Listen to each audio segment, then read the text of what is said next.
Morning.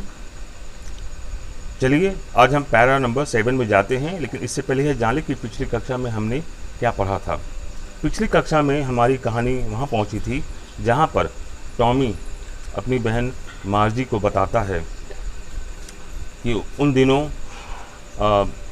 School हुआ करते थे, स्कूल में टीचर हुआ करता था और टीचर जो अध्यापक होता था वह व्यक्ति होता था। मार्जी को बड़ा अचरज लगा कि आखिर कोई व्यक्ति टीचर कैसे हो सकता है, तो टॉमी ने उसे बताया कि नहीं, वह कोई नियमित अध्यापक नहीं होता था, वह व्यक्ति हुआ करता था। वह लड़के और लड़कियों को केवल बातें बताया करता था तथा उन्हें गृह कार्य दिया करता था और उनसे प्रश्न पूछा करता था। तो चलिए नंबर 7 में देखते हैं आज कहानी क्या कह रही है।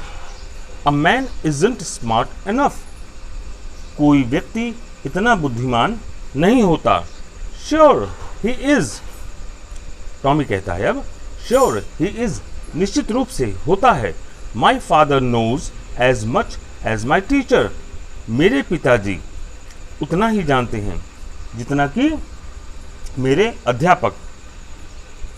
ही नोज ऑलमोस्ट एज मच आई बेटचा, ध्यान रहे कि बेटचा का मतलब होता है आई बेट यू और हिंदी में कहते हैं लगी शर्त। तो फिर से लाइन को पढ़ें, he knows almost as much आई बेटचा, मुझे पक्का विश्वास है कि उन्हें लगभग उतना ही आता है। Margie wasn't prepared to dispute that, और मार्जी इस बात पर बहस करने को बिल्कुल तैयार नहीं थी।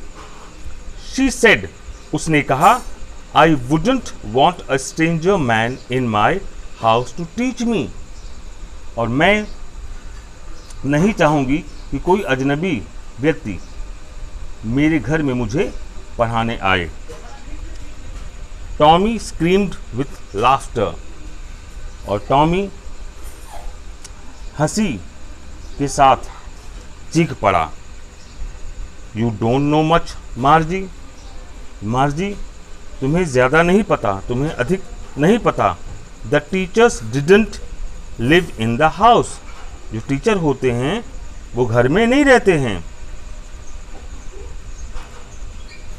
अर्थात कि उन दिनों जो टीचर हुआ करते थे वो घर में नहीं रहते थे। They had a special building and all the kids went there, उनके एक विशेष भवन हुआ करता था और सारे बच्चे उनसे पढ़ने वहीं जाया करते थे। आगे बढ़ें। And all the kids learn the same thing, और सारे बच्चे एक ही चीज सीखा करते थे, पढ़ा करते थे।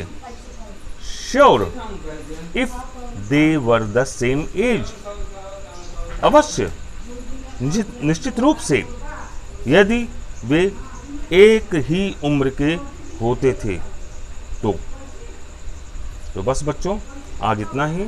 अगला पैरा अगली कक्षा में। Thank you.